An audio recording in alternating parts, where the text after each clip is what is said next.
Anda masih bersama TA Jateng dan DIY Mitra TA TV Wakil Menteri Kependudukan dan Pembangunan Keluarga Ratu Ayu Isyana Bagus Oka menegaskan bahwa pemenuhan gizi pada 1000 hari pertama kehidupan menjadi kunci utama pencegahan stunting. Pernyataan itu disampaikan saat meninjau distribusi program makan bergizi gratis bagi ibu hamil, ibu menyusui, dan balita non-PAUD di Kota Salatiga.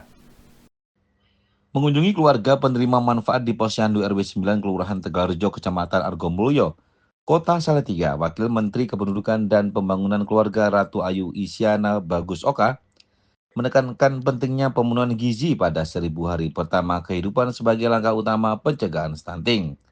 Sebelumnya, Wamen meninjau alur penyajian hingga distribusi makanan di SPPG Tegalrejo dan memastikan seluruh proses telah berjalan sesuai standar operasional prosedur. Menu yang disiapkan juga dinilai tepat sasaran karena disusun berdasarkan kebutuhan gizi balita, ibu hamil, dan ibu menyusui.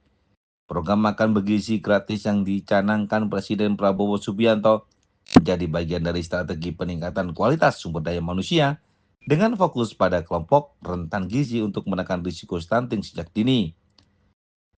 Dalam kesempatan ini, Wamen berdialog dengan para penerima manfaat termasuk ibu hamil, ibu menyusui, dan balita yang mengapresiasi pendampingan pemerintah Kota Salatiga khususnya dalam edukasi gizi bagi ibu hamil.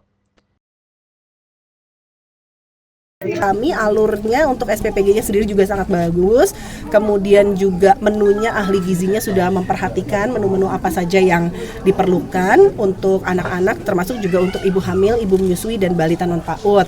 Nah, ini mereka baru melakukannya, ini baru awal, karena kalau masing-masing SPPG itu sebetulnya ada 10% itu untuk balita non-PAUD, kemudian ibu hamil dan ibu menyusui, dan salah satu tujuannya adalah bagaimana kita mencegah stunting sejak dini, karena pencegahan stunting itu melalui pemenuhan gizi terutama di 1000 hari pertama kehidupan, karena 1000 hari pertama kehidupan ini adalah periode yang sangat krusial untuk pencegahan stunting.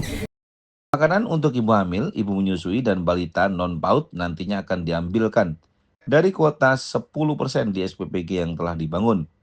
Kebijakan ini menjadi langkah strategis pemerintah dalam memperkuat pencegahan stunting sejak dini. Memang karena itu sudah suatu program yang dicanangkan oleh secara nasional bahwa setiap SPPG 10% itu harus MBG 3B. Ya. Nah, tentunya kita akan dorong. Sementara di pusat juga sedang menggodok akan kemungkinan dapur terpisah. Karena apa? Sekarang beban untuk sekolah aja mereka kan sudah kepayahan ya untuk mulai, apalagi dengan ditambah 3 menu. Ya, nah itu jadi tapi tetap akan kita usahakan semaksimal mungkin agar terdorong untuk ke arah sana. Namun yang paling penting bahwa mencegah stunting itu tidak hanya semata-mata karena gizi. Saat ini, Kota Salatiga memiliki 11 SPPG yang mulai beroperasi sejak Agustus 2025. Pemerintah pusat terus berkoordinasi dengan pemerintah daerah agar program makan bergizi gratis berjalan optimal dan tepat sasaran. Agung Nugroho, Salatiga, TA TV.